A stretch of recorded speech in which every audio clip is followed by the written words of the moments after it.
Buenas tardes, sean todos bienvenidos a AmCham Panamá y a su comité de salud.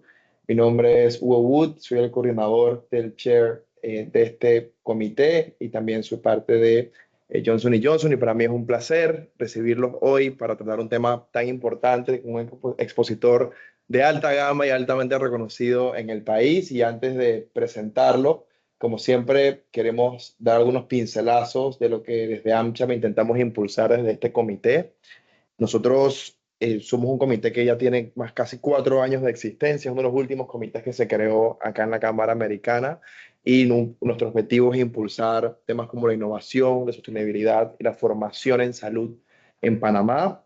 Esos son nuestros pilares, y particularmente buscamos que todas las empresas miembros de AmCham puedan utilizar ese canal para poder promover temas y beneficiarse de muchos de los temas en tendencia, tanto para el país como a nivel global. El tema de hoy es un tema muy importante, es un tema que más allá de ser un tema coyuntural, un tema que ha sido parte de nuestro día a día en los últimos años, es un tema que buscamos posicionar a la vanguardia, tanto digamos, desde el punto de vista personal, de las personas que entiendan el valor de que tienen las vacunas, pero también como país pudiésemos posicionarnos a nivel internacional como un centro de referencia en el tema de vacunas. Y para ello, bueno, tenemos a quizás la persona más adecuada para hablarnos de este tema en el país, el doctor Xavier Sáenz Llorens, al cual estamos muy contentos de tenerlo por acá. Seguramente muchos los conocerán. Hoy día, cuando hablamos de términos de personas que influyen, se refieren a los influencers, pero los influencers no solamente en redes sociales, sino el punto de vista académico, de la ciencia. Con el doctor Sáenz Llorens podemos decir que es un influencer de la ciencia en Panamá, y estamos muy contentos de tenerlos. Y solo pudiese, digamos, dedicarme la hora entera a hablar sobre su hoja de vida. Yo quisiera resaltar quizás tres aspectos. Uno, que es docente, es profesor de pediatría, jefe de infectología y también director de investigación clínica. Trabaja en el Hospital del Niño y también en Cevaccin, tratando de impulsar parte de su conocimiento para el beneficio del país. Le contaba antes de iniciar que nos encontramos la semana pasada en Miami. Él estaba dando unas conferencias en una universidad en la Florida. Entonces, bueno, parte de lo que hace y que nos acompaña el día de hoy, creo que es un gran lujo, doctor. Así que bienvenido. Nosotros vamos a tener al doctor dando su presentación, y luego al final vamos a tener un espacio de preguntas y respuestas, tanto para los quienes nos acompañan presencialmente, a quienes nos agradecemos, y a los que están virtualmente también. Por favor, nos pueden dejar sus preguntas por chat al final de este espacio. Así que, sin más, doctor, el foro suyo, sea bienvenido. Bueno, gracias Hugo por la introducción, muy gentil de tu parte. Y gracias a Anchan por la oportunidad para tocar el tema de las vacunas del futuro, ¿no? Cada vez más la prevención es mucho más importante que la curación, ¿no? Siempre lo ha sido, ¿no? Pero ahora toma todavía más auge con el tema de las vacunas, ¿no? Y no solamente estamos hablando de vacunas contra enfermedades infecciosas, sino que ya empieza a haber datos de vacunas contra la prevención del cáncer, por ejemplo, y de algunas enfermedades incluso neurodegenerativas. Así que el futuro de la vacunología es incluso va a ser más espectacular en los próximos años, y con las nuevas tecnologías que hay para elaborar vacunas, realmente el campo se ha expandido de una manera sensacional en los últimos años. Y si uno quisiera sacarle el lado positivo a la pandemia precisamente ha desarrollado toda la ingeniería genética, la biología molecular y la genómica, y ahora realmente podemos tener muchos más avances en medicina gracias al legado que ha dejado la pandemia, ¿no?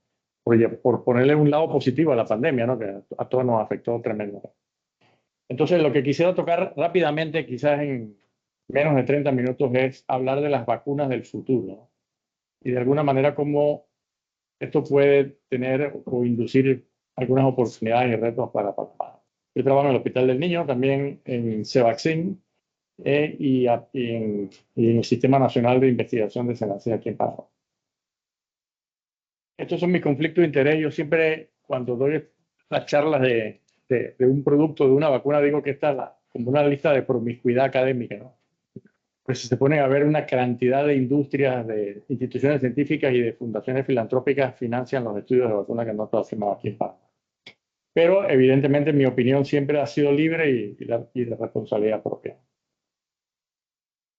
Bueno, Hablando, es bueno cuando uno habla de vacunas, es bueno introducir un poco el ambiente histórico, el pasado de la vacuna, ¿no? Y el pasado de la vacuna realmente yo creo que la mejor manera de introducirla es viendo la expectativa de vida de la población. Hasta los años más o menos 1700 la gente vivía menos de 30 años. La mayoría morían de jóvenes por enfermedades infecciosas. Después de 1700 a 1900 se aumentó la expectativa de vida, ¿no? Y ahora, por ejemplo, la gente vive 80, 85 años. Digo, es un rango, es un promedio, ¿no? Gente que vive mucho más, hay gente que vive menos, pero en promedio es casi 85 años de expectativa de vida. Y se cree que además, se estima que además de la mejor higiene, del agua potable, de la nutrición, de los antibióticos, quizás la mitad de esa expectativa de vida ha sido contribuida por la vacunación a lo largo de estos 100, 150 años. Y esta es una publicación reciente de la prestigiosa revista Lancet que habla de cómo ha sido el impacto de la vacunación en niños menores de 5 años en los últimos 50 años solamente. Y fíjense ustedes, por ejemplo, cómo la mortalidad infantil ha caído tremendamente y se estima que el 40% de esa caída en la mortalidad infantil se debe a la vacunación. Y aquí a la derecha ven ustedes, el pointer, el rojo no se ve muy bien, el rojo se pierde, pero bueno. En la derecha ven ustedes que la mayoría de la reducción en la mortalidad se debe a enfermedades inmunoprevenibles, ¿no? Sarampión, hemófilo influenza tipo B, tosferina, tétano, tuberculosis, etc. Desafortunadamente, en la gráfica de la derecha lo que estamos viendo es que durante la pandemia las coberturas de vacunación a todas las edades, pero sobre todo en la etapa pediátrica, han mostrado un decline, una disminución, ¿no? Por toda la desinformación que hubo durante la pandemia sobre las vacunas y todo esto. Entonces la gente no solamente dejó de vacunarse contra COVID, sino contra otras enfermedades. Y hay un gran entusiasmo de la Organización Mundial de la Salud y de otras instituciones en tratar de recuperar estas cifras de vacunación que las hemos perdido. Y esto es bien peligroso porque nosotros en Panamá, por ejemplo, sarampión, y polio, rubeola, las habíamos tenido controladas, no había casos en el país de hace más de 20, 30 años. Sin embargo, ya hay en la región, ya hay en la vecindad, ¿no? En los países vecinos. Y si tenemos una baja cobertura vacunal, podemos ver nuevamente el retorno de algunas enfermedades que ya las teníamos controladas.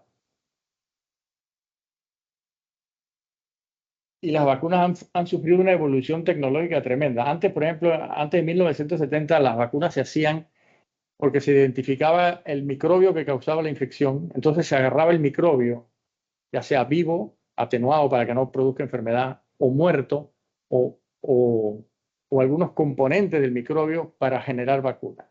Entonces eso era inyectado en nosotros y entonces nuestras células reconocían eso como un cuerpo extraño y producían anticuerpos, defensas para deshacerse de ese invasor, ¿no? Así eran fabricadas las vacunas. Entonces demoraba mucho tiempo en la elaboración de vacunas y para que se descubriera una vacuna y fuera aprobada, normalmente tardaba 10, 15 años, porque había como mucho gap, mucha brecha. Entre 1970 y el año 2000 ya se empezaron a fabricar vacunas de una manera un poco diferente. Eso le llaman en medicina vacunología reversa, en que se identificaba el genoma del microbio y se veía cuáles eran los componentes del microbio que realmente eran patogénicos para el ser humano. Entonces ya no se trabaja con el microbio entero. Y ahí se pudieron adelantar algunas vacunas bien importantes en ese periodo de 30 años. Y entonces ya la autorización y el desarrollo de vacunas ya no tomaba 15 años, sino que tomaba 5 o 7 años. Y finalmente, en este siglo, a partir del 2000, se empezó a estudiar lo de vectores virales, lo de partículas que semejan virus, pero que no son partículas del virus, sino que son partículas que semejan el virus, que se hacen por cristalografía y otros métodos de bioinformática. Y finalmente con el COVID, la gran revolución de las vacunas, que es utilizar el RNA mensajero. Por primera vez en la historia no se utiliza ni el microbio ni partes del microbio, sino que se utiliza un código genético, una hebra de RNA mensajero que le dice a nuestra célula: fabrícame tal componente del microbio y produce defensas contra ese agente invasor. Entonces es un concepto completamente diferente porque no utiliza realmente ningún patógeno. Y de hecho, la OMS en la última definición de lo que se llama vacuna, fíjense que ha introducido algo que es bien importante, ¿no? Una preparación destinada a generar inmunidad adquirida contra una enfermedad mediante la estimulación de producción de anticuerpos. Estaba hablando de una preparación biológica, ni siquiera, porque antes se hablaba de un microbio, de una parte del microbio. Entonces ahora las vacunas de RNA mensajero forman parte de esa preparación biológica, que es un concepto bien distinto. Durante el COVID nosotros básicamente utilizamos vacunas con las 5 plataformas más conocidas que hay de fabricar vacunas, ¿no? Las de la derecha son las tradicionales, que es el microbio vivo o atenuado para que no produzca enfermedad. La otra es la proteína del microbio, la proteína que causa patogenicidad en el ser humano. Y esas eran las 2 formas tradicionales, pero ahora durante el COVID pues se estudiaron vacunas con vectores virales en que hay un virus inofensivo diferente, adenovirus o cualquier otro, en que se le introduce el material genético del COVID dentro y ese virus actúa como un acarreador, como un vector, pero no produce enfermedad y entonces libera el material genético y nuestras células lo interpretan, ¿no? Y también ahora hay vacunas a base de DNA y las últimas a base de RNA. Si se acuerdan, durante la pandemia la gente decía, no, pero esto, ¿cómo vamos a las vacunas se han producido en menos de un año y ya están usándose y es una plataforma nueva. Esto es algo experimental, esto nos va a matar a todos, dentro de 2 o 3 años va a desaparecer la especie humana. Bueno, no ha sido así, no, evidentemente. Pero si uno se fija realmente en el desarrollo cronológico de las vacunas RNA mensajeros, esto empezó hace 40, 50 años. O sea que no es una cosa novedosa, no es una cosa nueva. Y de hecho en el 2001, 2002, 2003 hubo la primera epidemia por un coronavirus, porque antes las epidemias habían sido por el virus de la influenza, de la gripe. Y la otra gran pandemia ha sido por el virus del VIH, del SIDA, ¿no? Y bueno, y anteriormente cólera, plaga, viruela, etc. Pero el primer coronavirus que causó pandemia fue en el año 2002-2003, se llamaba SARS, y era el coronavirus ese tipo 1. Entonces, cuando se produjo esto, ya los laboratorios empezaron a fabricar vacunas contra el SARS tipo 1 y vacunas a base de RNA mensajero. Lo que pasa es que nunca se usaron porque la pandemia se pudo controlar con medidas de salud pública y no prosperó, entonces no hubo necesidad de utilizar esta vacuna porque se controló toda la pandemia. Después, 10 años después, hubo otra pandemia o epidemia por coronavirus. Este es el coronavirus que se llama el MERS, que es el síndrome de infección respiratoria del Oriente Medio, que es transmitido incluso por camello. Pero es un coronavirus muy similar al primero y a este que nos acaba de afectar a nosotros. Y ahí también nuevamente se actualizó el tema de las vacunas de RNA mensajero y ahí sí se hicieron ensayos de fase 1 y de fase 2 en seres humanos con esta vacuna de RNA mensajero. Pero también, como se limitó al Medio Oriente y se controló, estas vacunas quedaron ahí, pero nunca se llegaron a utilizar.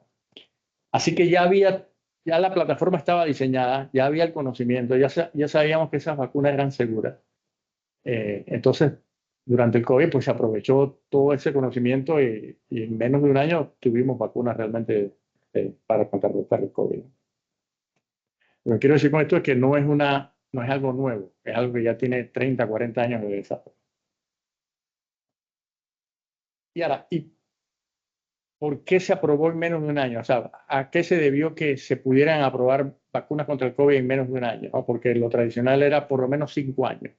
Aunque recientemente se habían aprobado vacunas en 3 a 4 años. La vacuna, por ejemplo, de una nueva vacuna que hay contra la polio oral que se está utilizando en África, que a propósito fue estudiada con nosotros aquí en Panamá, se aprobó en 3 años y ya se empezó a usar en África. Pero un año la gente, no, un año es demasiado rápido, ¿no? Pero esto se debió a varias cosas. Primero, que se contaba con el trabajo previo que ya les comenté contra el SARS-1 y contra el MERS. Después, que una gran cantidad de personas participó voluntariamente en los ensayos clínicos. No es fácil reclutar voluntarios para participar en ensayos clínicos de vacunas. No es nada fácil porque el que va a entrar en un proyecto de investigación de vacunas es una persona sana, no tiene ninguna enfermedad. Al contrario, por ejemplo, si uno investiga fármacos, La persona tiene una enfermedad, entonces se investiga el fármaco si produce alivio, ¿no? Entonces no era tan fácil. Sin embargo, en COVID la gente estaba tan desesperada de que la gente se estaba muriendo y se metieron en los estudios de investigación, pero abrumadoramente. Nosotros en 2 meses enrolamos 3.000 voluntarios aquí en Panamá para uno de los estudios de vacunas, ¿no? Entonces, eso fue relativamente fácil de enrolar, ¿no? Lo otro es que antes, primero había un estudio de fase 1 de seguridad. Después, cuando ese estudio terminaba, había un comité que decía, esta vacuna es segura, pasa al fase 2, entonces empezaba el fase 2. Cuando terminaba el fase 2, que también era de seguridad, pero ya había algo de datos de eficacia, entonces terminaba el fase 2 y había otro comité que decía, puede pasar al fase 3. Pero en COVID lo que se hizo fue que se sobremontaron las fases. Antes que terminara la fase 1 ya había un comité independiente de seguridad en el mundo, ajeno a la empresa que tenía la vacuna y decía, la vacuna es segura, sigan. Entonces, antes de terminar fase 1 ya estaba empezando la 2. Y antes de terminar la 2 ya estaba empezando la fase 3. Y por último, cuando una empresa tiene una vacuna, arriesga mucho dinero. Entonces hay temor de que las cosas se tienen que hacer sumamente bien, con cautela, para que después no resulte que la vacuna no cuajó y entonces pierden millones de dólares de investigación, ¿no? Entonces, lo que sucedió aquí fue que los varios países, Estados Unidos, algunos países de Europa y organizaciones filantrópicas pusieron dinero para que las empresas no gastaran. O sea, subsidiaron a las empresas. Entonces, se aventuraron rápidamente a los estudios de fase 3, ¿no? Y incluso la producción, la elaboración de vacunas para el mundo comenzó incluso durante la fase 3. Normalmente es cuando se autoriza la vacuna que empieza la producción, ¿no? Entonces, todo eso contribuyó a que tuviéramos vacunas realmente relativamente rápidas. Y estos son los artífices, los premios Nobel de las vacunas de RNA mensajero, ¿no? Katalin Karikó y el doctor Weissman recientemente le dieron el premio Nobel por el desarrollo de estas vacunas, que como le dije anteriormente y lo vamos a ver rápidamente, no solamente va a revolucionar el campo de las enfermedades infecciosas, sino también de otras entidades. Y ahora lo que se ha creado a través del COVID, de todos los adelantos en ingeniería genética e inmunología, es algo que nosotros llamamos vacunómica. O sea, la vacunología es una ciencia nueva que tiene que ver con que cada uno de nosotros tiene receptores y tiene formas de respuesta inmune diferentes, ¿no? Lo mío difiere por ejemplo, lo de una mujer difiere del hombre. Entre hombres también puede haber diferencia en la respuesta inmunológica. Entonces, eso hay que entenderlo para hacer una especie de vacunología de precisión, ¿no? Que no de masa, sino que ajustada a la persona. Además, se sabe que el estrés, la dieta, el ambiente, la edad, los fenómenos alérgicos, la malnutrición, la obesidad, el microbioma, todo eso influye en la respuesta inmune, ¿no? Y entonces, ahora se han desarrollado toda una gama de ciencias, de transcriptómica, metabolómica, etcétera, que son de genómica y de inmunología. Entonces, todo eso se está integrando realmente para las vacunas del futuro realmente sean una cosa sumamente bien diseñada, precisa, segura y efectiva, que se adapten incluso a las variaciones de la respuesta inmune de cada quien. Y hay estrategias de vacunación, por ejemplo, la mayoría de las vacunas que ustedes conocen son vacunas inyectables, ¿no? Hay vacunas también orales, pero son muy pocas, ¿no? La mayoría son inyectables, pero ahora se está trabajando en vacunas, por ejemplo, a través de gotas oculares, o vacunas incluso intranasales, o vacunas, por ejemplo, vaginales o rectales para enfermedades de transmisión sexual. O sea, se está diversificando las estrategias de vacunación para que sea mejor desde el punto de vista de aceptabilidad, pero también que respondan, que tengan más eficacia, ¿no? Porque a veces, por ejemplo, yo me inyecto una vacuna y si el microbio me causa diarrea o me causa una enfermedad de transmisión sexual, a lo mejor la inyectable no me llega a los sitios donde yo tengo que protegerme, ¿no? Entonces, por eso las estrategias de vacunación. Y no solamente estrategias de vacunación de vía de administración, sino también de administración, ¿no? Siempre hay mucha gente que le teme a la aguja. Me van a apoyar, no. E incluso hay gente que no se vacuna por temor porque es una cosa realmente psicológica, ¿no? Pero ahora se están trabajando en microagujas, en electroporación, en implantes subcutáneos como los anticonceptivos, por ejemplo, e incluso recientemente en parches. Hay unos parches que tienen unas microagujas que son indoloras completamente, que ni se sienten. Entonces se puede vacunar sin que la persona sufra ningún tipo de dolor. Y eso para niños es fabuloso. Estos son los parches de administración de vacuna. De hecho, este es el primer estudio que ha sido publicado, se hizo en Gambia, con uno de estos parches en niños en Gambia, ¿no? Y entonces se vio que, primero, la ventaja de este parche es que no necesita un personal sanitario para vacunarse. La misma persona se puede vacunar. Segundo, que es indoloro, no produce dolor. Y tercero, que la vacuna es termoestable, o sea que no necesita ni siquiera cadena de frío. Entonces, en áreas inaccesibles del África, por ejemplo, esto es una revolución, ¿no? Así que por ahí anda también el tema de la vacuna. Como ven ustedes, hay nuevas vacunas en el horizonte, ¿no? Por ejemplo, ya tenemos de dengue, de malaria, tenemos de virus respiratorio sincicial también, y cada año se están actualizando las vacunas de COVID. Acaba de salir hace 2 semanas. De hecho, en Miami me puse la última actualización de la vacuna de COVID, ya es mi séptima, para las variantes que están circulando en este momento. Esto va a ser como la vacuna de la gripe. Cada año hay que actualizar la vacuna para poder estar protegido. Sobre todo las personas de más riesgo. Los jóvenes a lo mejor pueden esperar un rato, ¿no? Ya hay una vacuna también contra el chikungunya, o sea que ya hay estas vacunas, ya las tenemos, ¿no? Y a mediano plazo va a haber vacunas contra el norovirus, que es la famosa diarrea del turista, que cuando va en crucero hay brotes de diarrea, bueno, este es el norovirus. Se están estudiando vacunas combinadas, por ejemplo, que tengan COVID e influenza en una sola inyección. Entonces, con una sola inyección yo me protego contra las dos, que eso sería lo ideal, ¿no? Vacunas contra un germen que afecta a la embarazada y a su bebé, el Streptococcus agalactiae.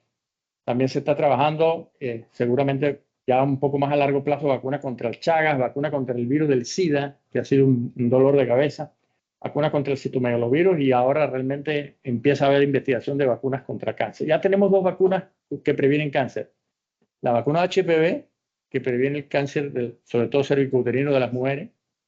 En países donde ya tienen más de 10, 15 años de estar vacunando, el cáncer cervicouterino ha caído, pero sustancialmente, casi no se ve. Es una cosa tremenda para la mujer. Y la vacuna de hepatitis B, que protege contra el cáncer hepático. O sea, esas 2 vacunas ya están, pero vienen muchas más. Ahora se estancó ahí, no pasa. No, no. Ahora. Bueno, vacunas contra el dengue. De hecho, una de las vacunas contra el dengue de los laboratorios Takeda fue estudiada aquí en Panamá, como 3.000 sujetos, 3.000 voluntarios participaron. Ya es una vacuna aprobada. Está buscando registro sanitario en Panamá, pero es una vacuna contra el dengue. Hay mucho dengue ahora mismo en Panamá y en toda la región latinoamericana. Y abajo ustedes pueden ver las publicaciones que hemos hecho de 18 meses, 24 meses, 36 meses, y ahora recientemente publicamos una de 5 años de seguimiento de los voluntarios que entraron en este proyecto y siguen protegidos contra el dengue. Vacuna contra la malaria, sobre todo una enfermedad que afecta mucho a los africanos, y hay también vacunas, pero también hay malaria aquí por nuestro medio. Vacunas contra el chikungunya, recientemente se aprobó una, que es la de arriba, pero también se está estudiando en Latinoamérica. Nosotros también en Cevaxin estamos estudiando otra vacuna contra el chikungunya. Vacunas, el norovirus, el de la diarrea de los cruceros, también se está estudiando. Vacunas contra el virus respiratorio sincicial también se está, que afecta mucho a los bebés que tienen bronquiolitis, neumonía y que están hospitalizados en el hospital de niños a cada rato. Ya hay vacunas y hay monoclonales para eso. Las vacunas combinadas contra varios virus respiratorios, influenza, COVID y virus respiratorio sincicial. Vacunas contra el estreptococo del grupo B, que causa infección importante y meningitis en los bebés, de las madres que están infectadas con este germen.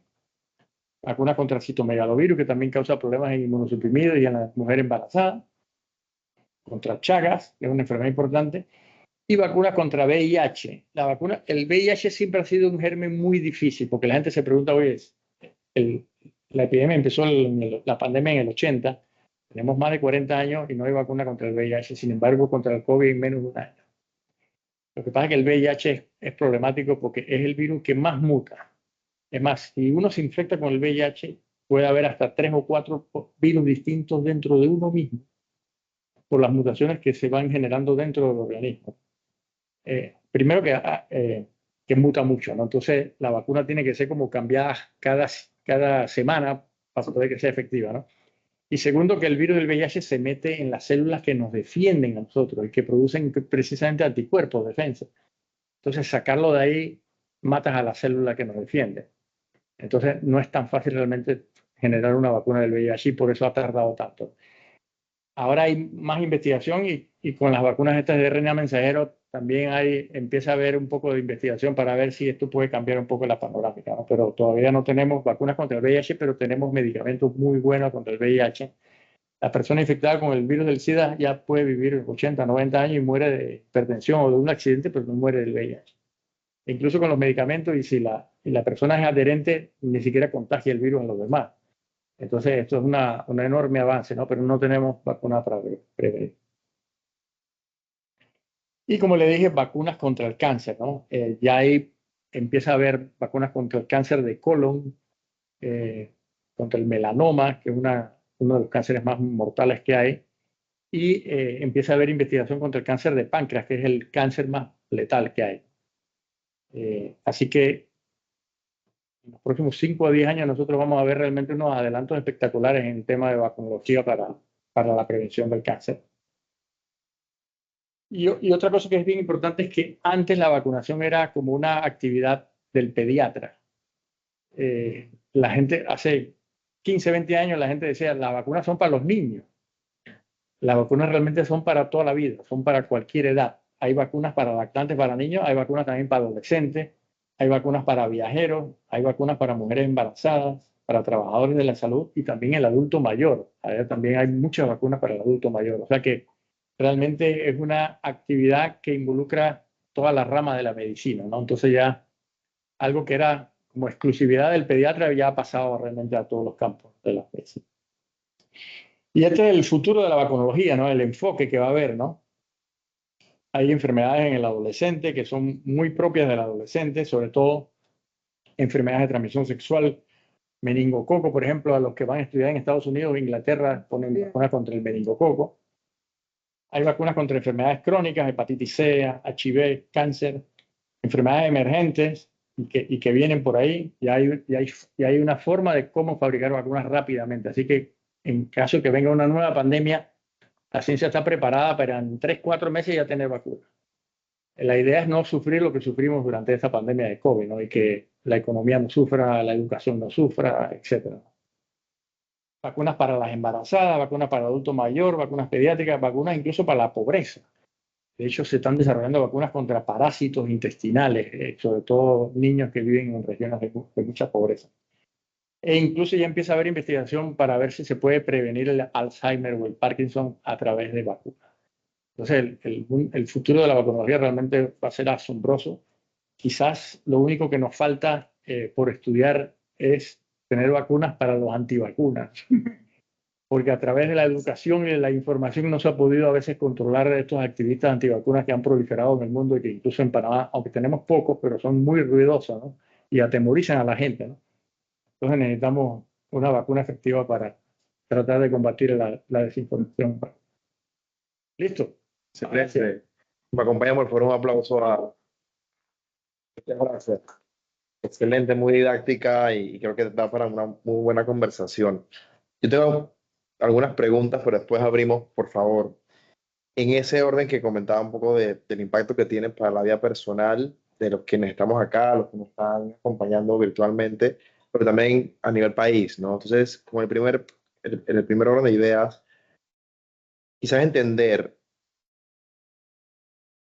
Panamá ha tenido, digamos, una buena fama de ser un país que vacuna a tiempo a sus ciudadanos.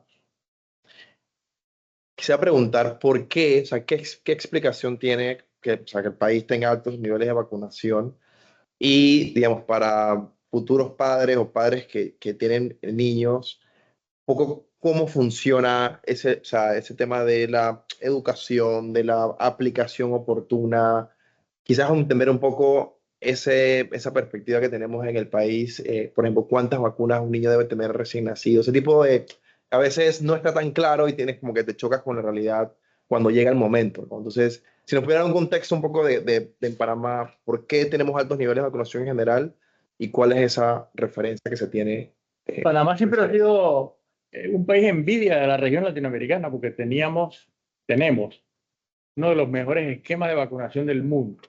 De hecho, todas las vacunas que están en Estados Unidos y en Europa las tenemos para y gratis. O sea, metidas dentro del sistema de salud pública. No son gratis porque al final se financian con los impuestos de cada quien, pero se le ofrecen gratis sobre todo a la gente humilde que va a los centros de salud y policlínicas, ¿no? Entonces, Panamá siempre ha sido un país pro vacunación de los niños, tradicionalmente, ¿no? Y éramos envidia porque hemos eliminado una cantidad de enfermedades y tenemos unos esquemas, teníamos coberturas de arriba de 90-95%. Durante la pandemia eso se vino un poco abajo, por varias razones. Una, por toda la desinformación que hubo. Segundo, porque el COVID limitó mucho la movilización de personas hacia los centros de salud y policlínicas. Y el dinero del ministerio y del gobierno se enfocó en COVID. No solamente dinero para vacunas de COVID, para todas las actividades de COVID, sino también personal, el personal de salud, las enfermeras todas se volcaron para COVID. Entonces, como que abandonaron un poco las otras vacunas, ¿no? Entonces, por eso, durante la pandemia cayeron muchas coberturas de vacunación en niños, ¿no? Quizás para adultos, a excepción de la influenza, de la gripe, el adulto aquí en Panamá realmente es muy reticente a vacunarse. Pero yo creo que también tiene que ver con desinformación, ¿no? Y con tratar de que los centros de salud y las policlínicas lleguen a los ciudadanos, ¿no? Porque los niños sí los llevan a los centros de salud, los adolescentes y adultos muy poco, ¿no? Sí. Lo otro también es que siempre ha sido una actividad del sistema de salud pública del país, ¿no? Las empresas, por ejemplo, excepto con la gripe, no se involucran mucho en la vacunación del trabajador, ¿no? del que trabaja para la empresa. Algo que podría apoyar realmente mucho, ¿no? Así que yo creo que ese es un aspecto importante que debemos retomar para tratar de mejorar las coberturas de vacunación, pero lo más importante es información. También durante la pandemia lo que sufrimos mucho era un antagonismo político. La gente no se vacunaba porque no le creía, por ejemplo, al gobierno anterior, por cuestiones políticas. En Estados Unidos sucedió lo mismo, con Trump, o en Brasil con Bolsonaro. Entonces hubo como antagonismo político a la vacunación porque decían que el gobierno lo estaba engañando, ¿no? Entonces se mezclaron una serie de factores ahí, pero hay que tratar de recuperar las cifras de vacunación si queremos realmente seguir bien desde el punto de vista de salud pública en el país.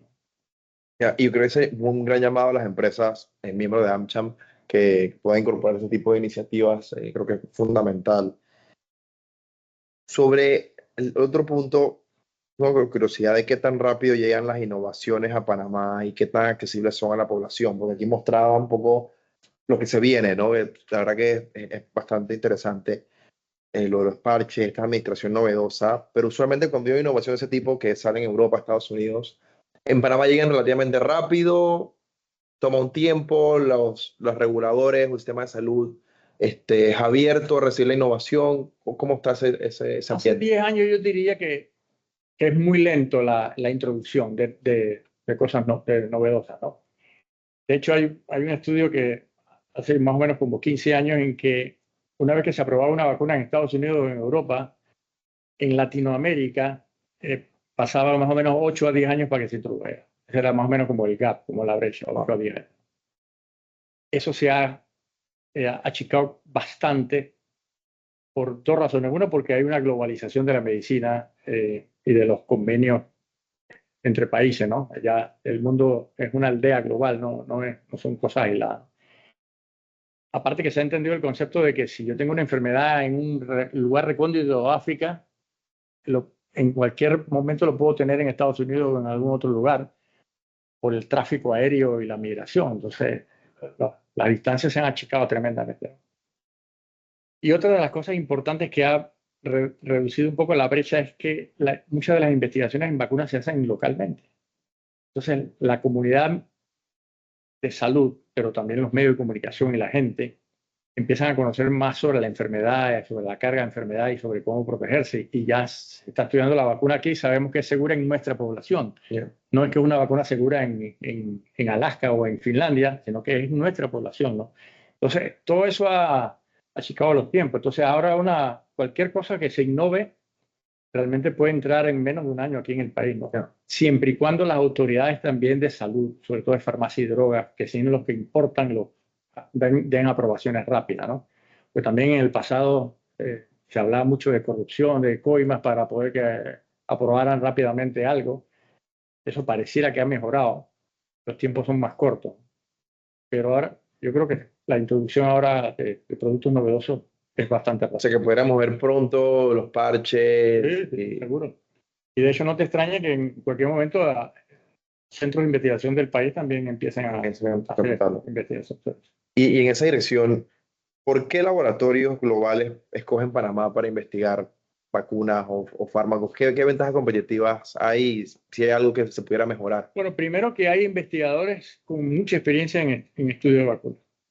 Ya la trayectoria es arriba de 20 años. Gente que se ha formado en Estados Unidos, en Europa, en Latinoamérica, que están bien capacitados en el tema de prevención, de inmunología, de vacunación. Entonces, hay como el material humano capacitado para hacer los estudios, ¿no? Lo segundo es que hay una muy buena regulación, de hecho está en la ley del país, la regulación de los comités de ética.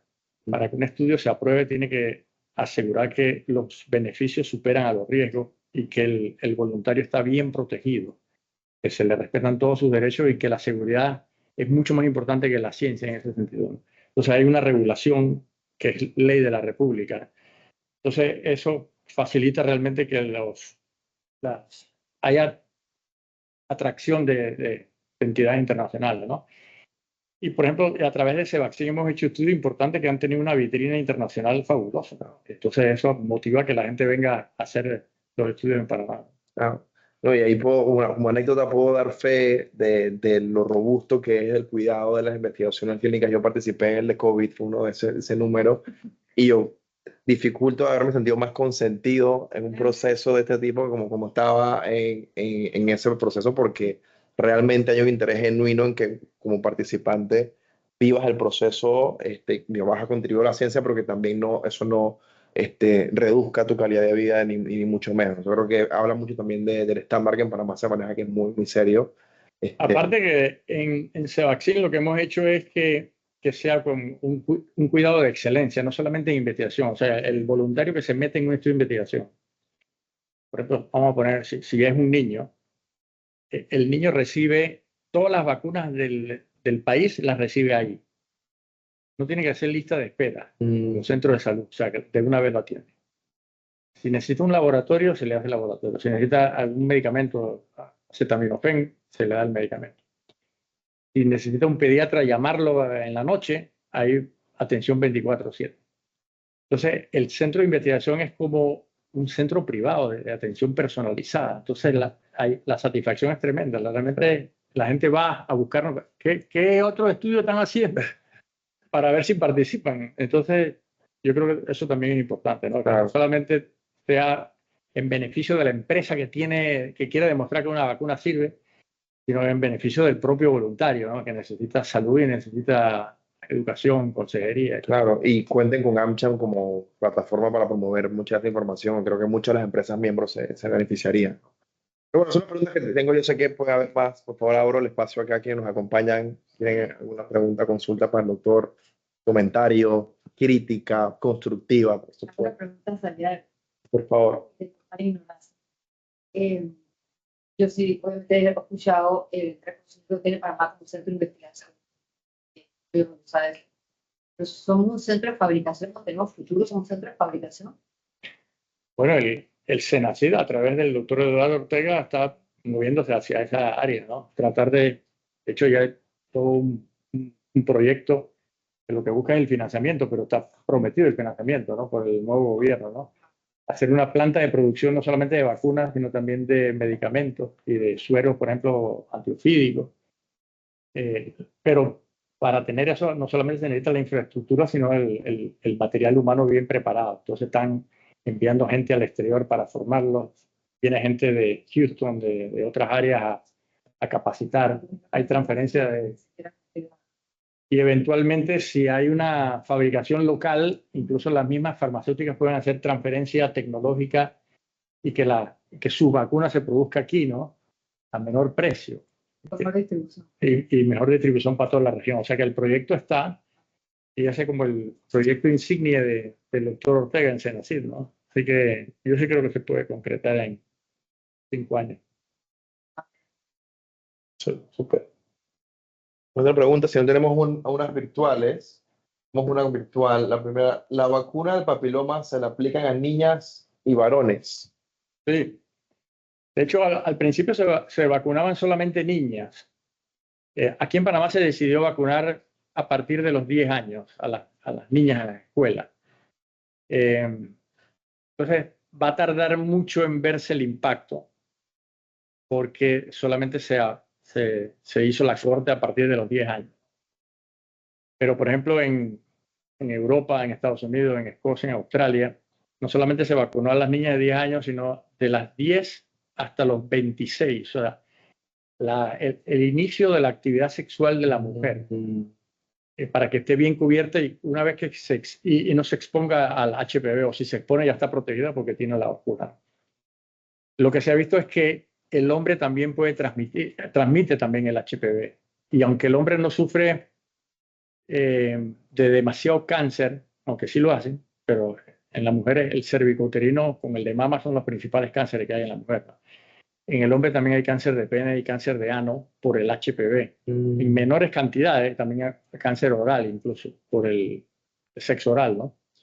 Entonces, y se ha visto que eso es por el HPV. Entonces se está vacunando también hombres, no solamente para protegerlos a ellos, sino para ver si se disminuye la circulación del virus, porque están protegidos tanto hombres como mujeres, ¿no?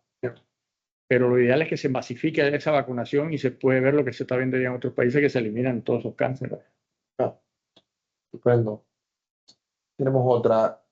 Contra el dengue, la vacuna la tendremos pronto, imagino que esa es la pregunta. Y después la de fiebre amarilla no hay que poner refuerzo luego de la primera. Imagino, son muchas preguntas en uno. Sí, vamos primero. Vamos a poner ahí. Si contra el dengue tendremos una pronto y si la de fiebre amarilla no hay que poner refuerzo luego de la primera. Ya hay vacuna contra el dengue, se llama Qdenga, laboratorio Takeda, lo único que no está registrada en Panamá, pero ya está en el proceso de registro. Así que lo más seguro que en los próximos meses se va a tener la vacuna contra el dengue. En Colombia ya hay vacuna contra el dengue, pero a nivel privado. A nivel público a veces demora porque el país prefiere comprárselo a la OPS, pues le sale mucho más barata. Por ejemplo, la vacuna de dengue a nivel privado en Colombia o en Argentina o en Brasil sale 75 la dosis, $75, son 2 dosis. Mientras que si uno la compra por OPS, puede costar entre 15 y 20 la dosis al país, ¿no? Entonces es mucho más barata, pero por eso demora un poco, porque la OPS tiene su proceso. Tiene todo Sí. el proceso burocrático, ¿no? Contra fiebre amarilla, antes se decía que a cada 10 años había que vacunarse, ahora ya se sabe que la inmunidad es bien duradera, así que con una sola dosis de vacuna de fiebre amarilla es suficiente para estar protegido. Vale, y las otras dos son, si las de tétano, sarampión y hepatitis sería con refuerzo de adulto. Imagino que si se aplicarían con un refuerzo de adulto. El tétano hay que ponerlo idealmente cada 10 años. Cada 10 años uno debe ponerse el refuerzo de tétano. Porque si ya han pasado 10 años y uno tiene una herida, ahí puede tener tétano, en teoría, ¿no? Entonces cada 10 años es recomendable vacunarse. La vacuna de tosferina, ya hay una vacuna nueva mucho más segura, que produce menos síntomas. Entonces también la vacuna de tosferina, lo ideal es que cada 10 años la gente se vacune, ¿no? Eso todavía no se ha podido conseguir, pero sería lo ideal, ¿no? ¿Qué otra vacuna hay? Sarampión y hepatitis. Sarampión, si uno tiene 2 dosis de vacuna, sarampión no necesita más vacuna. Si uno tiene las vacunas de niño de hepatitis, no necesita más vacuna después, a menos que sea inmunosuprimido. Ahí cambia un poco la cosa, que tenga cáncer. ¿Y qué se recomienda para adultos mayores? Si hay algún tipo de vacuna, me imagino que para adultos mayores. Deben recibir influenza, gripe, deben recibir COVID, deben recibir virus respiratorio sincicial, que es una nueva vacuna que hay, deben recibir neumococo y deben recibir la vacuna de herpes zóster, Shingrix, que es una vacuna que todavía no está registrada en Panamá para prevenir el herpes zóster, que es una patología sumamente dolorosa y que deja secuelas, ¿no? Esas serían como las 5 vacunas principales del adulto mayor. ¿Con qué recurrencia? Una vez, o sea, llegas y bueno, también ¿qué se define adulto mayor? Porque adulto mayor arriba de 65, aunque cada vez están aumentando la edad, ¿no? Para decir que uno todavía es joven. Pero arriba de 60, 65 ya se considera adulto mayor. Entonces, influenza, COVID, una vez cada año, anual. Cuando se tenga la combinada COVID-influenza, nada más con una inyección, ¿no? Virus respiratorio sincicial, 1 dosis por ahora. Neumococo, 2 dosis por ahora. Shingrix son 2 dosis. por año. No, 2 dosis. Ah, está todo, sí. Total. Entonces, un intervalo de tiempo, me imagino, Sí, todas las vacunas tienen como un intervalo. establecido. Ah, ok. Perfecto. Bueno, Militza, esperamos que todas las dudas hayan sido aclaradas. Por acá hay una pregunta, por favor, el Gracias. licenciado. No, yo dejo mi correo electrónico también si me quieren escribir con gusto. Ah, bueno, A mí y me encanta la importante, docencia, así que aquí la apertura del doctor. Creo que queda grabado, doctor, ese es el problema, eso queda grabado, así que no. que están viendo en YouTube posteriormente, eso no es con ustedes, es con los que están sintonizando en vivo. Yo en Twitter, en Instagram, acá rato estoy contestando preguntas. Sí, es verdad. El correo ese que aparece acá abajo, ¿verdad? Sí, ahí aparece. Así.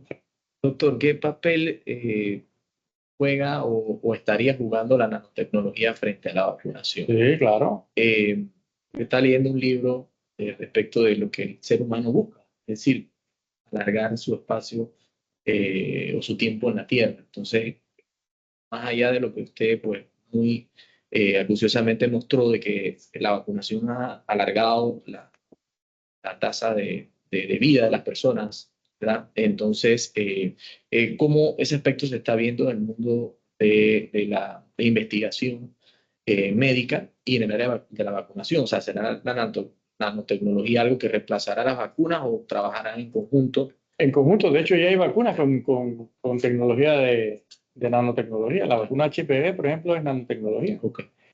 Se están estudiando vacunas de COVID y combinadas con nanotecnología. O sea, ya eso se ha incorporado realmente y en el futuro seguramente también va a venir mucho más, ¿no? Y ahora con todo lo que es la bioinformática y la inteligencia artificial se están fabricando vacunas como a la medida, a la carta, ¿no? Claro. Identificando qué parte exacta del microbio es la que se une a un receptor en la célula y la que se empieza a causar problemas. Entonces uno no necesita inyectar todo el microbio, ni siquiera una proteína completa, sino una parte minúscula. Y uno puede inducir una respuesta inmune satisfactoria y está protegido. O sea, que pues muy probablemente tengamos un día que usted vaya a un lugar y diga, oye, mira, yo tengo estas características ¿Sí? y usted lo que necesita es esta vacuna así. Te estudian toda tu genoma, toda la respuesta inmune que tú tienes y te pueden diseñar una vacuna a la carta. Eso pareciera ciencia ficción, pero en 15, 20 años probablemente ya haya información al respecto, ¿no? Sí, claro. Bien. Gracias, doctor. Yo tengo una pregunta como existencial. Viendo que, o sea, ya estamos como cada vez más sofisticados con el tema de las vacunas, ¿usted cree que ya pronto deberíamos ir preparándonos para que la gente viva 100 años? ¿Y por qué pregunto eso? Porque eso es un impacto directo al sistema de pensiones de todos los países del mundo. Sí. ¿Sí? Y que ya deberíamos ir pensando en cómo vamos a manejar eso. No, de hecho, no.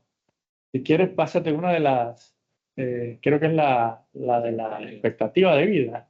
Mira, ahí en la revista Time, no sé si lo logras ver, dice que el ser humano puede vivir realmente a 142 años 142.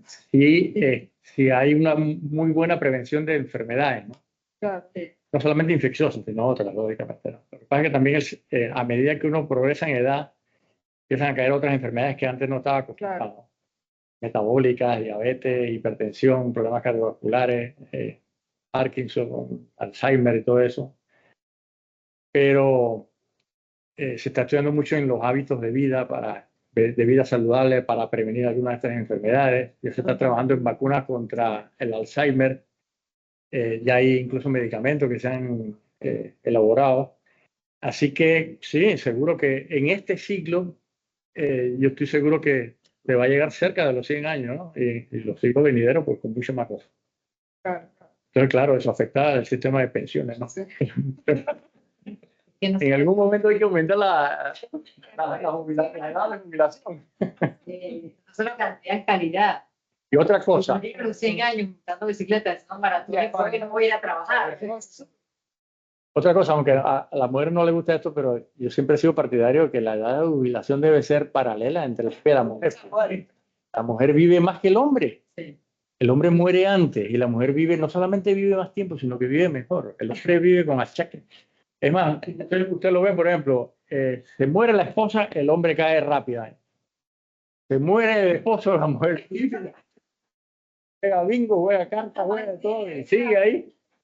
Muy inspirador ese mensaje. Mi bisabuela No, de verdad. quedó por 22 años después que mi Sí, bisabuela sí, falleció. Sí. Silencio.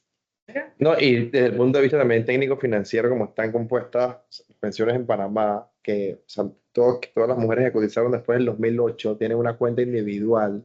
Según la ley, si se jubilan a los 57, tienen ingresos de pensiones menores a los hombres porque los hombres están obligados a cotizar 5 años más. Entonces, si multiplicas 5 por 12 cuotas, estás hablando, o sea, estamos de 60, o sea, un número importante de contribución que te queda para la pensión. O sea, ya hay un tema también técnico. Claro. Entonces, bueno, va a venir un debate interesante sobre eso justamente. Así que, bueno, Me gustaría hacer una pregunta. Con una buena línea de los avances, pero una aceleración después del momento en que surge el Internet, después del momento en que podemos comunicarnos de una forma más rápida. ¿Qué opinión tiene usted sobre el papel de la transformación digital en este asunto y cómo ve los retos en Panamá para poder, digamos así, evolucionar o colaborar un poco más con lo que está sucediendo a nivel mundial? Digo, yo no sé a nivel de empresa, ustedes lo saben mejor que yo, ¿no? Pero a nivel de salud, siempre teníamos, el talón de Aquiles ha sido la transformación digital. Los sistemas de computadora de la Caja del Seguro Social y del Ministerio no se entienden. No se hablan entre ellos, no se entienden. Entonces, si uno quisiera tener un buen sistema de salud, las bases de datos digitales deberían ser universales de todo el país, ¿no? Y que todo esté dentro de un carnet digital, ¿no? No haya papel. Todavía en el hospital de niños uno tiene que a veces revisar todos los archivos, los expedientes, con la letra del médico que no se entiende. Entonces, lo ideal sería realmente tener todo digitalizado, ¿no? Tener una cédula digital, uno puede saber qué vacuna uno se ha puesto, cuándo le toca la próxima, las enfermedades que uno tiene, los laboratorios que uno tiene, etcétera, ¿no? Entonces, que todo sea mucho más fácil, ¿no? Si se muere el médico, uno cambia de médico, el otro médico sabe rápidamente en qué anda, ¿no? No tiene que repetir tantas cosas. Entonces, la transformación digital en el campo de la salud es imprescindible y ya estamos tardísimos. Estamos desfasados completamente. ¿Y usted cree que nosotros que tenemos el negocio y estamos allí, ¿no? En ese proceso de afectar, hay como mucha resistencia, entonces hay como una tendencia a, esto no urge ahorita, ¿no? Entonces, se va como haciendo más grande la situación, más difícil el problema. ¿Qué usted cree que pudiera ser un móvil para esa transformación o cómo usted ve que pudiera acelerarse realmente? Bueno, todas las asociaciones público-privadas con el gobierno, tratar de enfatizar en la importancia que tiene la transformación digital para todos los procesos, ¿no? Públicos y privados. Y tiene que haber la empresa tiene que acompañar al Que haber un impulso, público, por supuesto. impulso de inversión para su Porque usualmente en el sistema público y en salud se ve mucho, hay mucha gente de ideología de izquierda que lo ve como una intromisión de la empresa, como que todo se quiere privatizar, como el fantasma ese de la privatización realmente.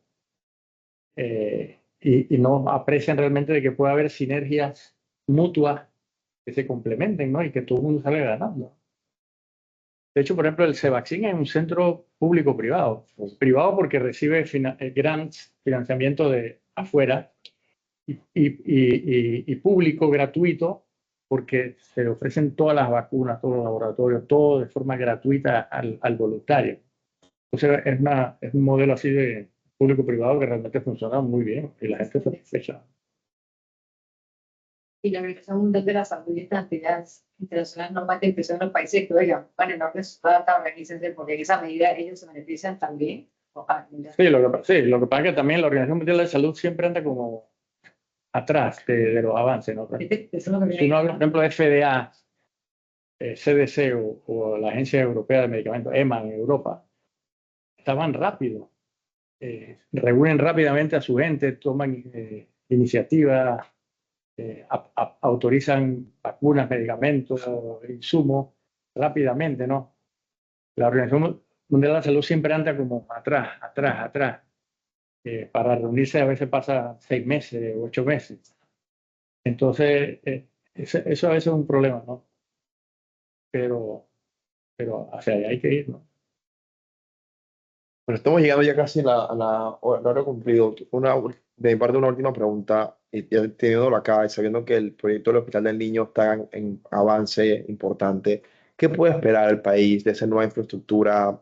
Hemos visto la Ciudad de la Salud, que es un gran monstruo de infraestructura, pero que tiene muchas deficiencias en la gestión. ¿Cómo está viendo usted con este nuevo edificio la gestión, sobre todo temas de pediatría? Yo la veo bien. De hecho, el Hospital del Niño es el hospital público que mejor funciona.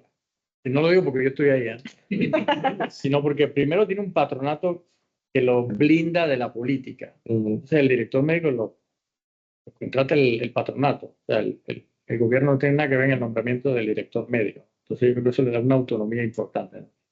Autonomía también administrativa. Segundo, que no todo el dinero que recibe procede del gobierno. Hay muchas donaciones, y hay muchas empresas que realmente donan al Hospital del Niño, ¿no? Segundo, que los médicos, no, a lo mejor porque somos pediatras y porque el niño uno lo ve como muy vulnerable, los médicos que más trabajan y que más están pegados ahí las 8 horas al hospital son los médicos del Hospital del Niño. Eso a veces en el seguro no se ve, ¿no? La ciudad hospitalaria no tiene una sección que se debe construir que es para niños. Sí, hay una sección pediátrica. Entonces, en el Hospital del Niño, el médico o el personal de salud en general está como, se pone la camiseta, se identifica con la institución y quiere que avance, ¿no? Y entonces, y nosotros ahí vemos niños asegurados y no asegurados. O sea, prestamos el servicio para los asegurados. Después el seguro revierte un poco el dinero, ¿no? Entonces yo creo que va a ser mucho más fácil y más funcional el cambio al nuevo hospital, ¿no? De hecho, ya tenemos como 4 años de planeamiento. Entonces siempre hay reuniones periódicas para que la transición sea ordenada y sea rápida, ¿no? No haya como un desfase, ¿no? Entonces están también el equipo, todo lo que se necesita, ya todo esto está presupuestado. Entonces la transición yo creo que va a ser rápida, ¿no? El problema de la ciudad de la salud es que, y creo que hubo una publicación reciente en el periódico este domingo, de que es un purgatorio el cuarto de urgencia del complejo viejo, porque los cardiólogos están en la ciudad de la salud y no en el complejo. Entonces el traslado para allá, cuando hay un problema de infarto, que es un problema que se necesita intervención inmediata, y no todas las subespecialidades se han querido mudar a la ciudad de la salud. Entonces hay un poco de rencillos también entre administrativos y entre médicos. Entonces la ciudad de la salud, que es un monstruo y que debería ser realmente el hospital de lujo de toda la región latinoamericana, le falta todavía mucho funcionamiento interno y sí. Ojalá que eso se mejore ahora, pero Claro, sí. la situación es espectacular. Total. Bueno, doctor, muchas gracias. Un último mensaje de su parte o llamado a las empresas o AmCham en los temas de hoy que nos quiera dejar. No, yo creo que lo importante de la empresa es ayudar al país en las actividades de salud, ¿no? La vacunación es una de ellas, ¿no? Por ejemplo, ahora mismo no hay un sistema digital, que lo comentábamos, para asegurar que la vacunación forme parte de un carnet digital en todo el país, ¿no? Y eso realmente facilitaría las cosas, ¿no? Si la empresa pudiera ayudar al programa ampliado de inmunizaciones a tener todo bien computarizado, un carnet digital en todo el país, sería realmente una ayuda espectacular. Excelente. Doctor, muchísimas gracias por acompañarnos. A todos los que vinieron hasta AmCham, estas son sus oficinas siempre abiertas para también cualquier sugerencia que tengan para el comité, para el gremio. A todos los que nos acompañaron virtualmente, esperamos que haya sido de su agrado. Bueno, sean siempre bienvenidos a AmCham Panamá y será hasta una próxima ocasión que tenemos aquí en el Comité de Salud. Que se pasen muy buena tarde.